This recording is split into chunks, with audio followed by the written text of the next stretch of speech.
Good morning, GTS retail partners, and welcome to our Tuesday morning webinar. I'm Scott Bohr, your category manager for gaming specialty products, which includes role-playing games, gaming accessories, and miniatures games. That's the third one. Oh, wow, what a day.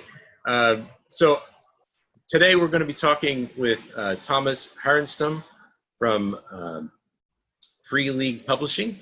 They publish a number of really cool role-playing games, very exciting product. And today we're going to find out about a few of the ones that are out now, as well as an upcoming one that I'm personally very excited about. So we'll take a look at that. And then for retailers attending this webinar, there's a special discount this week for the two popular games from Free League, Tales from the Loop and Things from the Flood, both of which are set in the same universe at different time frames. So excellent products. You get an additional discount on those. And then just one little housekeeping note, if you have a question or something you would like to ask Tomas, please go ahead and hover your mouse over your screen. You'll see that there's a chat box that opens down at the very bottom. Click on that and you'll be able to write your question in that window. You'll notice also down at the bottom of that window that there's a toggle box for who gets to see the message. Regardless of what you put in there, I'll see it, Tomas will see it, and you'll just have the opportunity of selecting all panelists or all panelists and attendees. The difference there is whether or not attendees in the window can see it. So with that, I'll go ahead and take a step back and hand the virtual microphone over to Tomas, and he can tell us about some of the exciting stuff going on with Free League. All right, thank you. Thanks for having me on. It'd be great. Yeah, I have a lot of stuff to talk about, so I'll try not to drag it out too long. So I'm going to have a couple of our games to show off here today. I mean, first of all, just want to mention that I'm Tomas Harenstam, like Scott mentioned. I'm the game director for the upcoming Alien role-playing game that I'll be talking about some more. I'm also one of the founders of Free League Publishing, and I focus mostly on rules design and that part of RPG design. So that's sort of my field and my background. Yeah, I'm not sure how much you know about Free League Publishing. We're a Swedish publisher. We're based in Stockholm, Sweden. We've been around since 2011, so quite a long time now, but it's our first international game was Mutant Year Zero back in 2014. So about 5 years we've been doing games on an international scale. Yeah, I think I'm going to just go ahead and get to the main event. I mean, one of the biggest release for us this year is definitely the Alien role-playing game that we're doing in partnership with 20th Century Fox. And this is, of course, a big thing for us. It's a big license like this. It's been really exciting to work on. And the core book of the game, I hope you can see it, looks like this. It's a big, heavy thing of almost 400 pages filled with really cool stuff. This game is the big release. It's coming out on December 10, so not so far off, about a month from now, along with a bunch of other material supplements and stuff. And I'm not sure if you're familiar at all with the game. We had a pre-order and an announcement of the game back in April, May. And now the game is done. And really what we're doing with this game is that we want to capture, of course, the feel and of the Alien movies and the franchise. And we're primarily focusing on the original, the first and the second movie. So Alien and Aliens is basically where we jump off. So this game is set in 2183. So that's 4 years after Aliens, the second movie. So it's really, that's a jumping off point.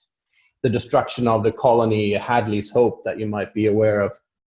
And the introductory scenario in the RPG is actually, you get to relive part of that. It takes place in the Hadley's Hope colony.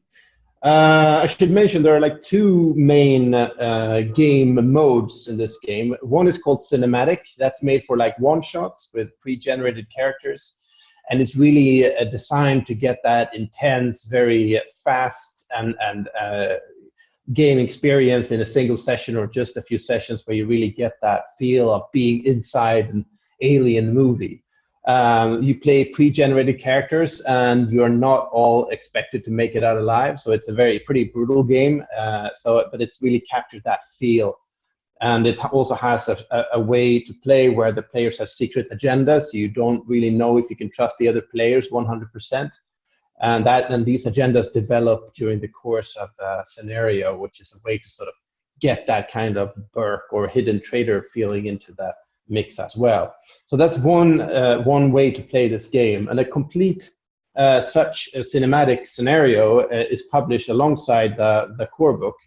It's called Chariot of the Gods, and it's a 48-page booklet with a lot of maps and handouts and pre-generated characters. And this is ready to go. You can really pick this up, read it, and play. It's written by a guy called Andrew E.C. Gaska. He's used to be a franchise consultant on Alien Fox, and he's the main setting writer for the RPG as well. And he knows this stuff really, really well. I mean, obviously, the whole team, we're great Alien fans, but Drew is the true expert. And this story is written by him. So that's one way to play the game. The other one is what we call a campaign mode.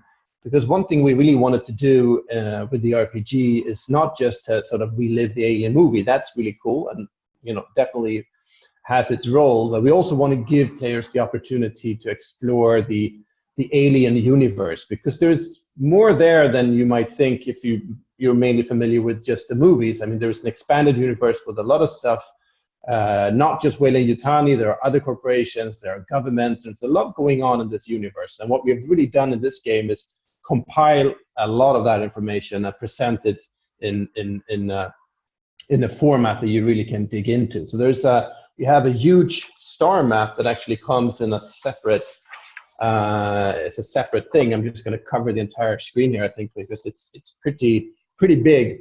And so it kind of describes the universe in the year 2183, the way it's described in the movies and the expanded universe stuff. And in the core book, there's a whole chapter on systems and planets. So a number of these star systems and planets around them are described. There is chapters on corporations, on governments, and all of these are presented with art and text, of course. And you can really you can dig into each system and really read up on all of that stuff. And I think this is compiled in a way that even of course we want everyone to play the game, but even if you just want to read it, I think this really works as a great source book for the Alien universe in a way that doesn't quite exist anywhere else.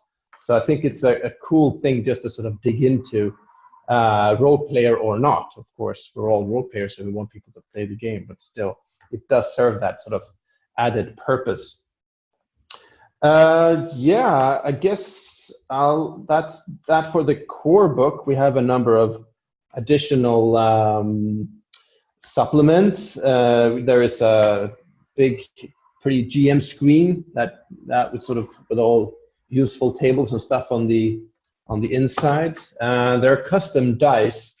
The rule system for Alien is something is based on something we call the Year Zero engine that most of our RPGs use in one way or another. But this one is really tailored to really bring out the themes of Alien to the forefront, to get that stress and tension in there. And to do that, this is sort of integrated into the dice system. So it uses two kinds of dice. They are normal six-sided die. You have the black one is called the base die. And really what you want to hit are sixes. So sixes are kind of key in the system. But then there are stress dice. And these yellow dice you get by increasing the tension. And on the one side, there is a little face hugger there. And you don't want to roll those because they will kind of trigger panic effects and stuff. And so by pushing yourself, by experiencing scary events, you will get more of these stress dice, which will actually help you you actually get better and you increase your chances of success by being stressed and being sharp and alert. But they can also trigger panic effects. It's kind of like playing blackjack or 21, where if you get too many of these stress dice, you might trigger a panic effect. So that's very briefly how that works. Just finally, in terms of actual products, we had the core book, we had the Chariot of the Gods scenario, we had the GM screen, we had the big star map, which also comes with little markers that can be used on the map, because on the back side of the map there are more like local maps, ships, plans, and stuff like that. And then finally there is a deck of custom cards, which can be used. They are used for characters, for key characters in the game, with stats on the back and art on the front. There are cards for vehicles, like the APC, for ships, like the drop ship that you might be familiar with.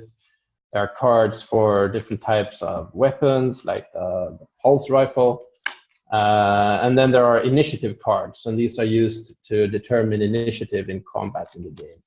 And this card deck is also one of the SKUs, one of the products that will launch on the December 10th when we launch the game as such. Yeah, I think that's very briefly the Alien RPG. There's so much more to say, of course, but if there are any questions at all, I'll be happy to answer them as best I can. Yeah, there's one question from a retailer, and then I had a question as well. But one of the suggestions from Tabitha Simmons is: have you considered a table mat with the star mat on one side and a play grid on the reverse? Yeah, actually, I might be able to show that. Maybe that's kind of what you're after. I mean, I did show the big star map, but on the flip side of that star map, you have, let's see, I'm going to cover the whole screen again, but there are these are maps of Hadley's Hope, which is from the Aliens movie. And these maps are used for playing the introductory scenario that I mentioned, Hope's Last Day, it's called, and that lets you relive some of the events that took place on Hadley's Hope. And on the backside of the star map, you actually have these big maps. And on the maps, you can use these markers and counters that I showed. They on the one side they have like an outline, a silhouette of a character. On the back there is one of these like a sensor ping. And you have similar ones for the xenomorphs as well. There's a xeno on one side and then that ping on the other side. And the way the game works is that you can use a motion detector and then you can get the ping. You see there is something there. You actually place this on the map. And then when and if the characters actually discover what this ping really represents, you just flip it over and you'll see what you're actually facing there. So that's kind of how that works. So yeah, in a sense, if that's what you're referring to, it's kind of what we're doing with the star map. I think that's great. Yeah, that element of the survival horror and not knowing exactly what's in there is a great capture for you guys from that sense of foreboding or sense of unknown in the films. So excellent work. And then the question I had was, you mentioned that the game really has at its heart sort of I don't know if you mentioned, but it seems like it's more geared towards average civilians running into these encounters that they're totally unequipped and unprepared for. Is there also a side where you're playing the Colonial Marines or that kind of unit from one of the corporations? Yeah, I mean, you can play this game in lots of different ways. Really, we have sort of identified, apart from cinematic and campaign play, we have in campaign play specifically, we have sort of identified 3 different careers or campaign modes, and they're kind of described in the rule book. And you have first off the what we call the space truckers. So those are basically quite ordinary people, civilians working hard, just trying to get by, and they usually get stuck in these horrible situations. And this is basically the crew from the first Alien movie, right? Where you have these roughnecks, and they're kind of just trying to make a decent pay and basically get home in one piece, and then they get stuck in these situations. And these are really sort of your anti-heroes, and that's the kind of characters you play. They can sort of overcome these impossible odds possibly and make it out alive. So that's definitely one way to play it. Then you have a second campaign framework is Colonial Marines. Of course, from the Aliens movie, they're sort of iconic. And the Marines, the chapter on campaign play in the book kind of gives you the tools you need with a lot of random tables and things. So you can randomly generate missions, and there's you can kind of do that with the help of a couple of dice rolls. You can get missions and planets and places to go and stuff like that. And of course, the Colonial Marines are a key thing, and that's also what we're focusing on for the first wave of expansions for the game. Now we're releasing this, but in the summer, like in August, probably around Gen Con, we will have another cinematic scenario by Drew along a campaign book that kind of fleshes out campaign play, and that both of those will focus heavily on Colonial Marines. So that's definitely the second of the two campaign frameworks that we're working with. And the third one we call Frontier Colonists. It's basically people going out into the far reaches to the very frontier and establishing colonies and exploring and sort of finding these perhaps remnants of ancient civilizations or whatever else might be hiding out there. So that's the focus of the third framework. So these three types of people that you can play, we have identified and tried to explore more in the game. Of course, you can play even more different types of characters, but these three are the types that we sort of explore further in the game. Yeah, that sounds like an excellent variety of options and right in theme with the film series. So great. Another question from Edward Leto: is there going to be a Learn to Play box set or a starter set, something along that line? Yeah, actually, that's something we are working on. It's not going to be at release now on December 10, but we are planning a boxed starter set. It's not 100% decided, but the way it looks now, we will be launching that in the spring. So I can't give you an exact date, but probably April, May, something like that. We're just still sort of working out the details, so it's not 100% sure, but yes, it is in the works. Okay, great. That is all the questions currently on the table for the Alien RPG. If you have other questions as retailers, please feel free to use the chat window. You've heard a couple of questions already be asked and answered, so that's how we'll do that format. But please go ahead and feel free to ask her any questions. We'll, Thomas will stop intermittently throughout, and then also at the end we'll have time for some additional questions as well. Otherwise, take it away. All right, so let's move on, if that's okay. We'll be happy, like you mentioned, to take more questions on Alien later. But for now, I think maybe I should just show you briefly two other games that we have released fairly recently. I'm going to start off with this one. That's also on the banner behind me. It's called Forbidden Lands, and it's really our love letter to sort of retro fantasy gaming. And it's kind of what we're trying to do is to capture some of that feel of old fantasy RPGs with that kind of retro feel, but still have some more modern game design in there. And this game did quite well. It was released about a year ago in December of last year, and it won 4 Emmys, I think, at Gen Con, 2 silvers and 2 golds. So really happy about that. And it's a boxed set, like you can see, and it contains, I just want to show you real quick, 2 books, both with these faux leather covers. So they kind of look a bit like old tomes. They're actually black and white, which to sort of get that retro feel, but then so it kind of looks like, in a sense, like an older game, but just to really capture that old school feel. But then the way you play it is more of a modern take on fantasy gaming, and just like in Aliens, in a sense, there is a big map for the game. I don't have it right here at the moment, but that you explore. It's a hex-based game, so kind of a hex crawl fantasy exploration game that really puts the players in charge of where to go and what to do. And we have a concept called adventure sites. So instead of playing a set scenario or a campaign where you have to go where the game master tells you to go because that's where the adventure is, actually this is a modular way to do things where the game master can move things around very easily to fit the campaign and to let sort of place fun and interesting challenges in front of where the players are going instead of sort of pulling them by the nose in a particular direction. So it's really built to put the players in the driver's seat.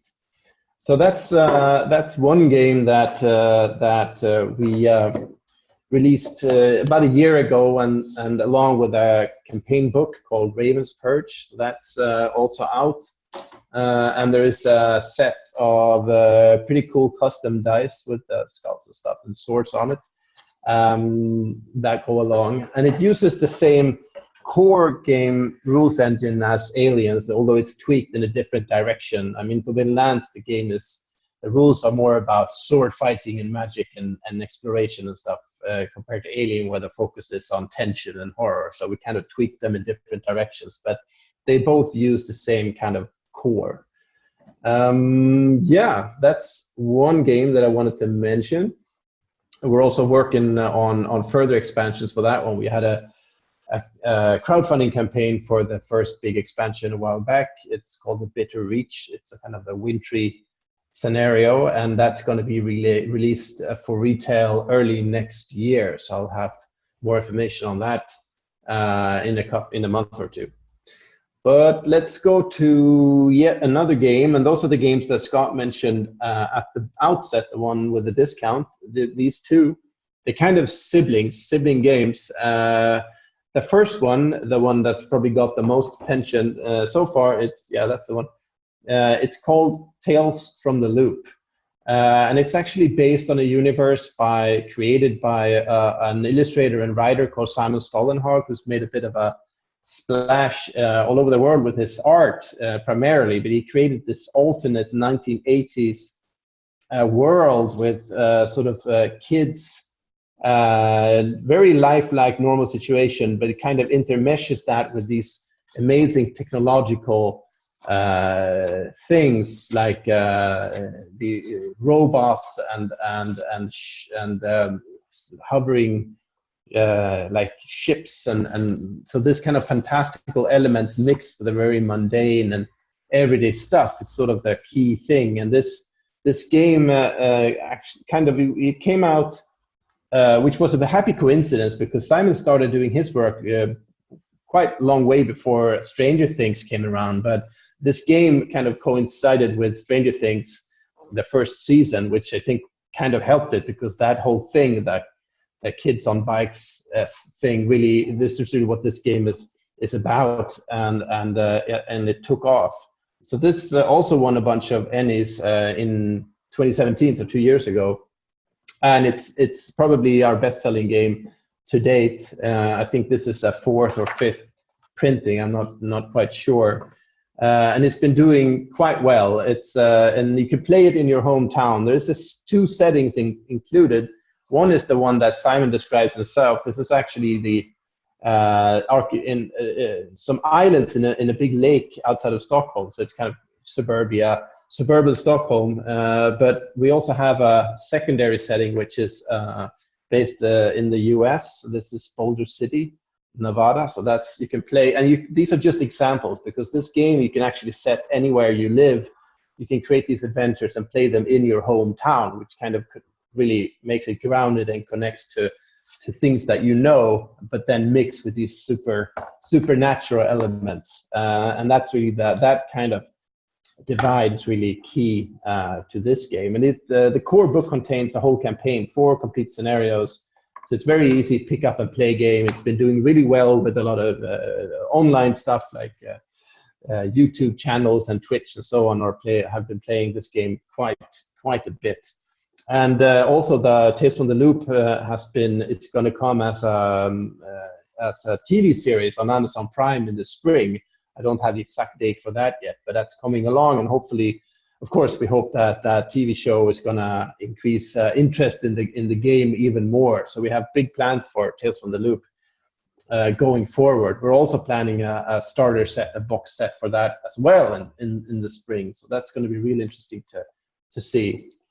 There's a bunch of expansions for this game. There are custom dice again, and some expansion books like this one, Out of Time. And then, of course, that, like I mentioned before, there is the sibling game, the sister game called Things from the Flood. This is a standalone game, but it's set in the same universe, but it's a bit later. Tales from the Loop is that's sort of catchphrase is role-playing in the 80s that never was. So it's set in an alternate 80s, whereas Things from the Flood moves the setting into the 90s. And also in Tales from the Loop, you basically play kids, like young teens. In this game, you play older teens, like towards or late teens, almost early 20s. So of course that also changes the kind of nature of what you do in the game. Things get a bit more. This game is a bit more serious, a bit darker in tone, a bit weirder, a bit scarier.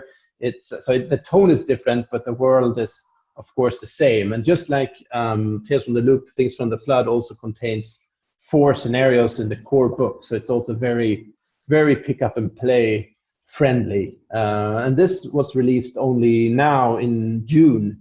So this is a very recent game, and it goes hand in hand with Tales from the Loop. So the two of them go really well together. You can even have characters in Tales from the Loop grow older and then sort of migrate into Things from the Flood if you want to connect the two in that sense. So I think that's also a game really worth mentioning, and that we have big plans for the future. I think that's all I had on those particular games. We have a bunch of others as well. A fantasy game called Simba Room. We have Mutant Year Zero, which was our first international game, a post-apocalyptic game. And Coriolis, a sci-fi game, and the Crusader Kings, a board game as well. So, and we're working on some other titles that are not announced just yet.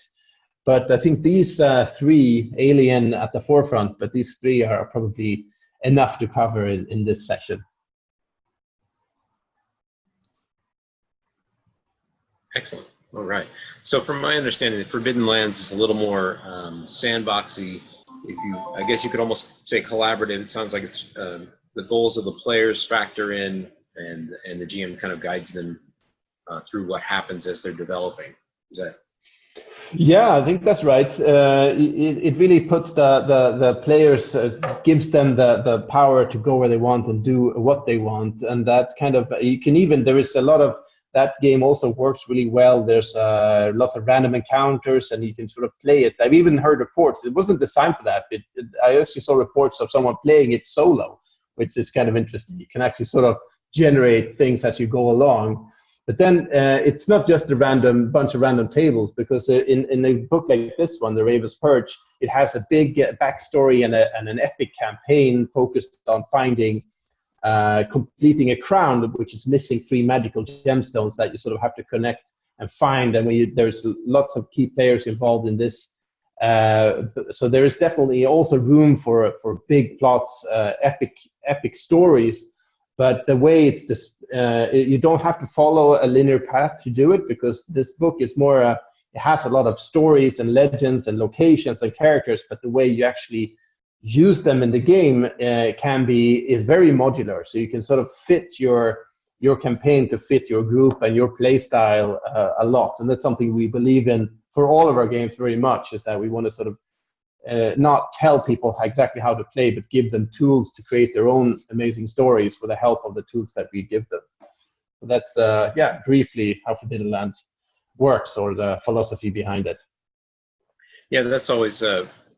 growing up playing role-playing games, I was always frustrated by the kind of led by the nose, as you put it, kind of adventure system. So it's great to see a more free-form, open environment where players and GMs can kind of explore and bounce off each other, which seems to be the trajectory that a lot of games are taking now. So that's good. Yeah, and what we do want to do is, Great. even though want to give, even though we give this freedom, we still want to sort of give concrete, simple, easy to use tools, so it doesn't put all the sort of responsibility to create stories on the play. You still have a lot of stuff to work with, so we want to sort of kind of find that sweet spot where you get the freedom, but it's still accessible and easy to play. Yes, excellent. Yeah, exactly. Okay, so retailers, please, once again, feel free to use the chat window if you have questions. There aren't any questions in the chat window now. I did put a link in the chat window for all of the Free League products available from GTS. So there's a lot of great, not only content books, but also the supplemental materials that you can sell to the customers as well, the dice, the cards, where like for Aliens, cards, maps, all that. And then Tabitha asks which items are part of the promo. That's the core books for Tales from the Loop and Things from the Flood. So the two books that Thomas was just talking about, Tales from the Loop, Things from the Flood. Tales from the Loop's been out for a couple of years, and yeah, it came in 2017, so that's 2 years ago, a little bit more, and Things from the Flood just a couple of months ago. Maybe I could mention also this game is Forbidden Lands. It's not part of the promo, but it's been out of stock for a while. It just came in, and a lot of retailers that I've been talking to have actually been asking for this game to come back in stock for quite some time. So, and it's I think it's, even though it's at the same has the same retail price as the books, so you get a lot of. This is great value for money. I think this box set. Just thought it was worth mentioning that it's back in stock. So I know the box set you mentioned has the two books in it. Is there additional content in the box set? Yes, there is a big map, but for some reason it was not in this box that I pulled from there. Someone must have taken it. I'm gonna have to run and get one. And apart from that, there's also a sheet of stickers that you can actually put on. This is part of the way to create your own, make the map and the world your own. You actually have these scenario locations, the adventure sites. You can actually place them on the map as you play, and that way you will actually create the world in a sense by playing. And there are even these, on the sticker sheet, there are some tombstones. So if your character dies, you can actually place a little tombstone on the map and just remember, forever and ever, that's going to be the place where your character died. You can sort of keep that as a memento and make that, remember it and then put it on the wall when the campaign is over. And then every year on their birthday or the anniversary, they can go out on an adventure to place flowers at the grave. Yeah, why not? That's tremendous. It's almost like a legacy format for. Yeah, it's kind of what we're doing. They went for in this game. It has definitely a legacy component. It's kind of a legacy RPG. Great. All right. I don't see any additional questions. So, do you have any last things you want to offer out to our retailers or tell them about? Maybe just a minor thing. Maybe we have a retailer newsletter that we have launched fairly recently, and if you want to sign up for that, it's just once per month, just to inform you about upcoming releases and stuff, what else is going on with our games. And so if you want to sign up for that, you can get in touch with me, and maybe we can share emails through this forum somehow. I'm not sure. Otherwise, we'll work it out. But you can also contact us by our website at freeleaguepublishing.com. You can find us there, and we'd be happy to. We're trying to reach out and reach more retailers and talk directly to you. So be happy to do more of that. So feel free to reach out, and we'll help out in any way we can. Yeah, if you do have a website or an email address that you want to give right now, that's fine. And then I will also add it to the description and on the video here when this goes. Yeah, can I write it in the comments field there? Absolutely. Yeah. I'm just going to put my email right now, so you can just grab that if you want, and I'll get the yeah, that's it. Yeah. And our website. I'll go ahead and copy that out to the panelists and attendees so they can all see it. And there you go. Yeah, and there's the website as well. So if you want to get in touch, please do. I'll be happy to talk and just help you out in any way I can. Great, excellent. A lot of great products in the market now and upcoming as well. It sounds very exciting for you guys there at Free League. We're very excited to be partnering with you on this adventure, and look forward to more opportunities to do that. We want to thank Thomas for being here today. Thank you, retailers, for attending. and all the questions. It was great. Very good to have interaction with. We're creating an environment where retailers and publishers can talk together. So great to see people taking advantage of that. We're really happy with that. Once again, just a reminder, this week, as attendees of the webinar, you are entitled to a special discount on both Tales from the Loop and Things from the Flood for the core books. That'll be 52% off instead of the normal 45% off. So it's a great opportunity for you to take advantage of. Both of those books are in stock with GTS, so you can go ahead and order them now through your normal channel, whether you use the website or talk to your sales rep. If you haven't carried these games before, it's a great opportunity. Free League's a brand name in the industry. They've got these great titles, very popular in the market, from Mutant Year Zero, going on that license, and then Tales from the Loop, which is very original content. I mean, it was based on an art book, so you have fantastic art already made for the game, and then you create a game around that artwork, which is terrific. So we're very excited about that. Thomas, any last words you want to say before we close up? No, I think that's it. It's been great talking to you.